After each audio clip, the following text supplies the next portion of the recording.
हाय दोस्तों, नमस्कार आप सभी को। मैं अभिषेक और आप देख रहे हैं करियर वन स्टडी चैनल। ठीक है दोस्तों, तो देखिए जैसा कि आप लोगों को पहले स्पष्ट हो गया होगा कि आज हम लोग देखने वाले हैं इंडियन एयरफोर्स रैली बहाली के विषय में। क्योंकि दोस्तों आप सभी जानते हैं कि यह आपके लिए बेहद ही सुनहरा मौका है।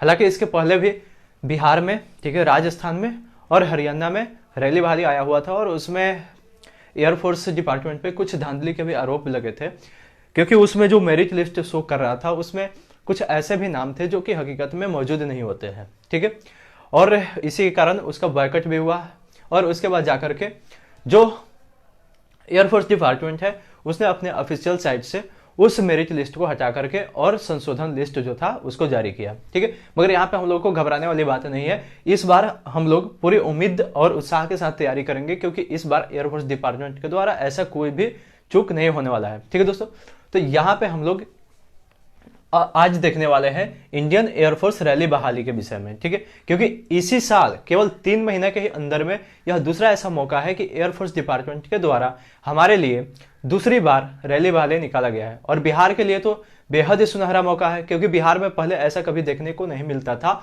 जब रैली वैकेंसी बिहार में आए। ठीक है, परंतु इस बार 3 महीने के अंतर्गत दूसरी बार बिहार में रैली बहाली आ गया है। तो आप सभी में से जितने भी स्टूडेंट जो कि एयरफोर्स नेवी आदि की तैयारी करते हैं, तो मैं तो बोलूंगा आप लोगों से कि एक बार इसको जरूर आजमाएं, क्योंकि इसमें दौर भी बहुत कम क्या कहे, मतलब नाम मात्र का लिया जाता है, क्योंकि इसमें दौर कराया ही नहीं गया था। उसमें सिर्फ कदम ताल मिलवाया गया था, यानी एक साथ चल के 1600 मीटर पूरा करवा दिया गया था और सभी बच्चों को लगभग फिजिकल में पास भी कर दिया गया था।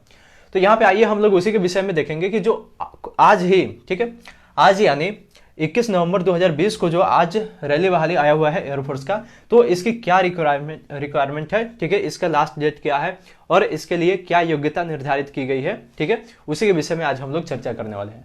तो सबसे पहले आप लोग जैसे कि देख रहे होंगे यहाँ पे इंडियन एयरफोर्स रैली बहाली 2020, ठीक है, और यह यूपी, एमपी, दिल्ली एवं बिहार के जितने भी स्टूडेंट हैं उनके लिए यह रैली बहाली आयोजित की जाएगी। इसका जो पोस्ट डेट है, यानी जब फॉर्म आया तो इसका जो डेट है वह 21 नवंबर 2020, यानी आज ही यह फॉर्म आया हुआ है। और एप्लीकेशन बिगिन का भी आप लोग इसमें डेट देख रहे होंगे 27 नवंबर 2020, यानी इस एप्लीकेशन के जो शुरुआत होगा, यानी जब से आप लोग फॉर्म भरेंगे उसका डेट निर्धारित यहाँ पे किया गया है 27 नवंबर 2020। ठीक है, और इसका फॉर्म भरने का जो लास्ट डेट है वह भी कुछ ज्यादा नहीं रखा गया है, यहाँ पे मात्र 24 घंटे का रखा गया है, यानी 28 तारीख 2020 को, ठीक है, 28 नवंबर 2020 को इसका फॉर्म भरना बंद भी हो जाएगा। यहाँ पे मात्र आप लोगों को 24 घंटे का समय दिया गया है, 5 बजे शाम को यह फॉर्म भरा जाना बंद हो जाएगा। ठीक है, कब? 28 नवंबर को।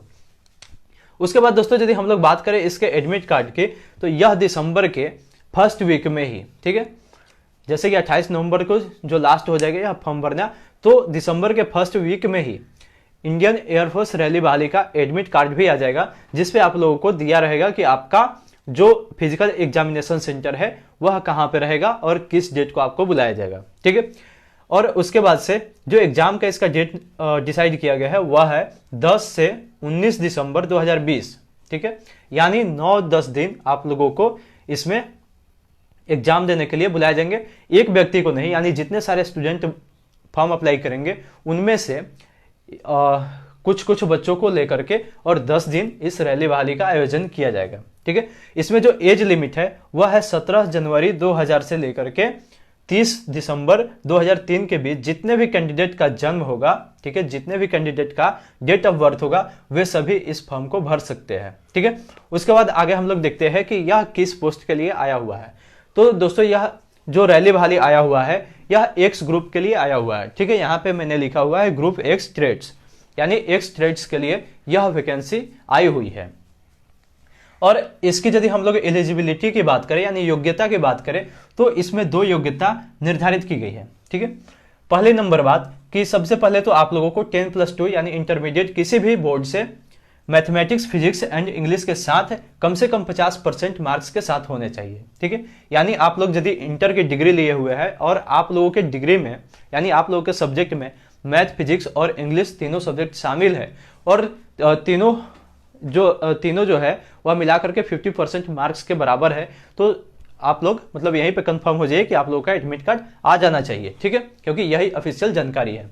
और यदि आप लोगों के पास यह डिग्री नहीं है तो उसके लिए दूसरा ऑप्शन भी दिया गया है कि 3 ईयर डिप्लोमा इन इंजीनियरिंग होना चाहिए। ठीक है, यानी 3 साल का यदि आप लोगों के पास डिप्लोमा होगा इंजीनियरिंग का तो भी आप लोग इस फॉर्म को फिलअप कर सकते हैं। ठीक है, इसमें इंजीनियरिंग में भी कुछ क्राइटेरिया यहाँ पे डिसाइड किया गया है, जैसे मैकेनिकल इंजीनियरिंग होना चाहिए या इलेक्ट्रिकल या इलेक्ट्रॉनिक्स या ऑटोमोबाइल और कंप्यूटर साइंस। ठीक है, इसके अलावा इंस्ट्रूमेंटेशन टेक्नोलॉजी या इंफॉर्मेशन टेक्नोलॉजी के साथ आप लोगों के पास डिप्लोमा होना चाहिए। ठीक है, इसके बाद दोस्तों हम लोग देखते हैं यदि आप लोग यूपी के स्टूडेंट हैं, ठीक है, तो आप लोगों का जो एग्जामिनेशन सेंटर होगा वह कानपुर में होगा। यदि एमपी के हैं तो आप लोगों का एग्जामिनेशन सेंटर भोपाल में होगा, एंड यदि दिल्ली के हैं आप लोग तो आप लोगों का एग्जामिनेशन सेंटर दिल्ली में ही होगा, और यदि बिहार के स्टूडेंट हैं आप लोग तो आप लोगों का एग्जामिनेशन सेंटर जो होगा वह बिहटा में होगा। ठीक है, तो इस तरह से दोस्तों मैंने यहाँ पे आप लोगों को संक्षिप्त जानकारी देने की कोशिश किया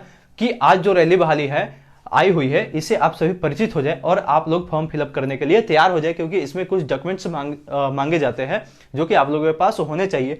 तो आप लोग सारे डॉक्यूमेंट्स इकट्ठे करके और जल्द से जल्द इस वैकेंसी के लिए आप लोग फॉर्म अप्लाई करें, क्योंकि इसके लिए ज़्यादा आप लोगों को टाइम नहीं मिलेगा, केवल 24 घंटे के यहाँ पे टाइम निर्धारित किया गया है। तो इसके बाद दोस्तों मैं आगे के वीडियो में आप लोगों से बात करूंगा कि कौन कौन से डॉक्यूमेंट्स आप लोगों को एग्जाम सेंटर पे ले जाने होंगे, यानी आदि सभी बहुत सारी बातें हम लोगों को यहाँ पे देखने को मिलेगी। तो मैं आप लोगों से यहाँ पे एक यही निवेदन करूंगा कि आप सभी में से जितने भी बच्चे हमारे चैनल पे नए हैं कृपया करके इस चैनल को सब्सक्राइब करें, ताकि इस बहाली से संबंधित जो भी प्रक्रिया होगी, जो भी अपडेट होगी, ठीक है, वे सभी आप लोगों तक सबसे पहले पहुंचती रहे। ठीक है, तो चलिए मैं आप लोगों से यहाँ पे ज्यादा समय नहीं लूंगा। धन्यवाद, जय हिंद।